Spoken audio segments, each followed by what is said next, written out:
Shalom Aleichem. Shalom Aleichem. Shalom Aleichem. Topic for today is when you doubt. When you doubt. నీ జీవితంలో సందేహాలు కోకొరలుగా పుట్టుకొస్తున్నప్పుడు ఏం చేయాలి నువ్వు? The text is from Paul's epistle in Ephesians chapter 6 verse 13. అపోస్తలుడైన ఎఫెసీయులకు రాసిన పత్రిక 6వ అధ్యాయము 13వ వచనం. అందుచేతను మీరు ఆపద్దినమునందు వారిని ఎదిరించుటకును సమస్తము నెరవేర్చిన వారై నిలవటకు శక్తిమంతులగునట్టు దేవుడిచ్చు సర్వాంగ కవచము ధరించుకొనుడి. దేవుడిచ్చు సర్వాంగ కవచమును ధరించుకొనుడి. ఫుట్నోట్స్, దేవుని యొక్క సర్వాంగ కవచము ధరించుకోవాలి. Take up the whole armour of God.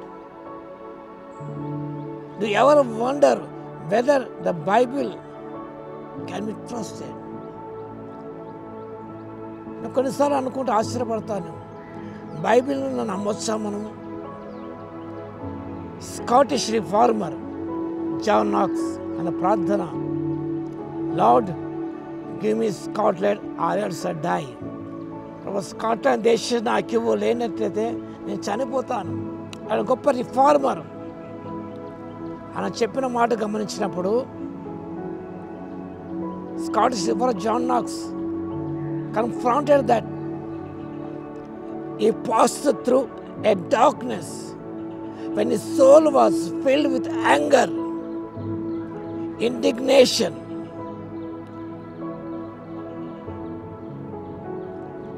which is conceived against God, calling all his promises in doubt. గొప్ప ప్రార్థన కూడా జాన్ నాక్స్, గొప్ప రిఫార్మర్, మతోద్ధారకుడు ఆయన. ఆయన జీవితంలో ఇలాంటి డౌట్స్ అనేవి వచ్చాయి. ఆయన హృదయం చెలరేగి, ఆయన హృదయం కోపముతోనూ ఆగ్రహముతోనూ నిండిపోయినాయి. దేవునికి వ్యతిరేకంగా దేవుని యొక్క వాగ్దానాలన్నీ కూడా సందేహంలో పడవేస్తాయి ఆయనను. అలా యథార్థంగా రాశాడు. Martin Luther 16th century great reformer, here I stand అని చెప్పిన మహాభక్తుడు ఆయన చెప్పాడు, he admitted for a month, for more than a week, Christ was wholly lost. I was shaken by despair and blasphemy against God. దాదాపు వారం రోజులు ప్రభు నా జీవితం నుండి వెళ్ళిపోయాడు. He was lost. Christ was lost in his life for a period of a week. అవశేఖరమై despair, నిరాశతో ఆయన కదిలించబడ్డాడు. And blasphemy against God. He doubted God's promises. As followers of Christ, we are in a conflict with God's enemy, the devil, the father of lies. దేవుని బిడ్డలుగా, అనుచరులుగా మనం కూడా ఒక గొప్ప సంఘర్షణలో ఉన్నాం. దేవుని యొక్క శత్రు అపవాది కూడా మనల్ని సందేహాలకు గురి చేస్తున్నాడు. కాబట్టి don't ever doubt about God's promises. They are yes and amen. Jesus Christ, క్రీస్తు ఎన్ని వాగ్దానాలు అవన్నీ కూడా యేసు క్రీస్తు అవునన్నట్టుగా ఉన్నామని దేవుని వాక్యం సెలవిస్తుంది.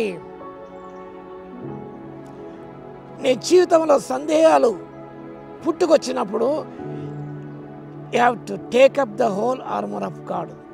దేవుని యొక్క సర్వాంగ కవచాన్ని మనం ధరించుకోవాలి. వాక్యభాగం మీను సత్యము దట్టి కట్టుకుని నీతిను మహిమను తొడుక్కోవాలి. విశ్వాసం డాలు పట్టుకోవాలి. దానితో దృష్టి యొక్క అగ్ని బలాన్ని అల్ప శక్తిమంతులవుతారు. సాతాను వేస్తే అగ్ని బాణంలే, డౌట్ అని అగ్ని బాణాన్ని భార్య మీద భర్తకు, భర్త మీద భార్యకు, స్నేహితుల మధ్య గమనించినప్పుడు విశ్వాసం అనేక సందేహాలని సాతాను కోకొరలుగా పుట్టిస్తున్నాడు. డౌట్. ఇది నిజమా? కాబట్టి మనం ఆ యొక్క సందేహాలకు లోను కాకుండా మనం it saturate your minds and God's word. నీ మనస్సును దేవుని యొక్క వాక్యం మీద కేంద్రీకరించుకున్నప్పుడు, ఆ సర్వాంగ కవచం ధరించుకున్నప్పుడు, దృష్టి వేస్తే అగ్నిబాణం ఏమనగా సందేహం అనే అగ్నిబాణాన్ని ఆర్పుటకు నువ్వు శక్తిమంతుడు అవుతావు. కాబట్టి ఈనాడు ఎక్కడికి వెళ్ళినా కూడా మనం ఒకటి మర్చిపోతున్నాం. కొంతమంది బైబిల్ తీసుకోకుండా గుడికి వచ్చేవారు కొంతమంది కనిపిస్తారు మనకు. కానీ మనం ఎక్కడ వెళ్ళినా కూడా ఎగ్జామ్ రాస్తున్నా ఏమైనా బిడ్డలారా, కాంపిటేటివ్ ఎగ్జామ్లో ఉన్నా, ఇంటర్వ్యూలో ఉన్నా, నేను బయటికి వెళ్ళినా, నీ ప్రీచ్ చేస్తున్నా, టీచ్ చేస్తున్నా, పాట పాడుతున్నా, వాద్యాలను వాయిస్తున్నా, సాక్ష్యం ఇస్తున్నా, సువార్త ప్రకటన చేస్తున్నా, you should put on the whole armour of God. వాక్యం చెప్తుంటే సాతాను నీలో అతిశయాన్ని పుట్టిస్తాడు, డౌట్ అనేది క్రియేట్ చేస్తాడు. కాబట్టి అక్కడ సందేహాలకు గురి కాకుండా దేవుడు సర్వాంగ అనుక్షణము ధరించి మనం ఆ సందేహాలు జయించి దీని పొందడానికి పరిశుద్ధాత్మ దేవుడి శక్తిని దయచును గాక. ఆమె స్తుతికి పాత్ర మహోన్నతర మీకు వందనాలు స్తోత్రాలు తండ్రి.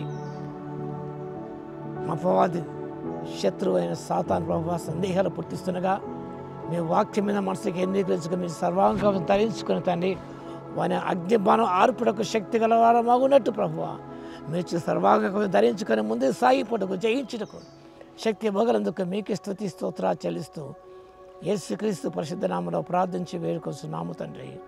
ఆమేన్. మన తండ్రి అయిన దేవుని యొక్క ప్రేమయు, మన ప్రభువును రక్షకుడైన యేసుక్రీస్తు యొక్క కృపయు, పరిశుద్ధాత్మని యొక్క అన్యోన్య సహవాసము మనందరికీ సదాకాలము తోడై ఉండును గాక. ఆమేన్.